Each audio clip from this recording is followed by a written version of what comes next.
यहाँ तक कि नजरान के कुछ ईसाई शेख नफर, इनमें कबीले के 3 बड़े सरदार भी थे और 3 बड़े चोटी की आलिम भी थे। वो यहूदी आलिम थे, नजरान से आए थे, ईसाई की जमात थी। और ये जो 3 आलिम थे अपने इलाके के बड़े आलिम माने जाते थे। तौरात इंजील इनको अज़बर याद थी, तौरात इंजील का मुताला इनके सामने था और हर वक्त ये तौरात इंजील का मुताला किया करते थे। इन्होंने अल्लाह के नबी सल्लल्लाहु अलैहि वसल्लम के बारे में जो कुछ पढ़ा था, तो ये नजरान से आए थे मदीना मुनव्वरा। मदीना मुनव्वरा का पूछने के बाद अल्लाह के नबी सल्लल्लाहु अलैहि वसल्लम के दरबार में आए और कुछ सवाल किए हैं इन 3 आलिमों ने, और अल्लाह के नबी सल्लल्लाहु अलैहि वसल्लम ने तमाम सवालों का जवाब दिया। सवाल और जवाब होने के बाद ये तीनों निकले, लेकिन इस्लाम शिकशी कबूल को मत।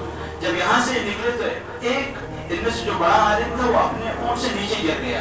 अब इसके साथ इसका भाई भी था, वो आलिम नहीं था। भाई ने इस आलिम से कहा, अपने भाई से, नाउज़ुबिल्लाह, अल्लाह के नबी को बददुआ दी कि अल्लाह के नबी हलाक हो जाए, इसी वजह से आप ऊँट से गिर गए, आपने क्यों उनको सवाल किए थे।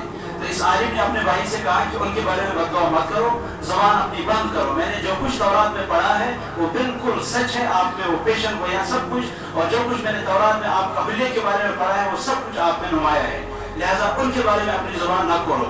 तो वो वापस इस्लाम कबूल, अगर से यूद यकीन थी कि ये तो आखिरी पैगंबर है, यूद यकीन थी कि जो कुछ मैंने पढ़ा है वो मैंने आज अपने आंखों से देख लिया, जो कुछ मैंने पढ़ा है मैंने अपने दिल से यकीन कर लिया कि यही आखिरी पैगंबर है, आपने इस्लाम फिर क्यों नहीं कबूल किया। तो वापस इस आलिम ने, इस ईसाई ने जवाब दिया, असल में जो बादशाह है नजरान को मेरा बहुत एहतराम करता है, उसने मुझे प्रॉपर्टियाँ दी है, उसने मुझे इनामात से नवाजा है, अगर मैं इस्लाम कबूल करूंगा बादशाह मुझे सब कुछ छीन लेगा, इस डर की वजह से मैंने इस्लाम कबूल नहीं किया। भाई ने कहा, आपको मुबारक, आप जा सकते हैं, मैं फिर नबी के पास जाऊंगा।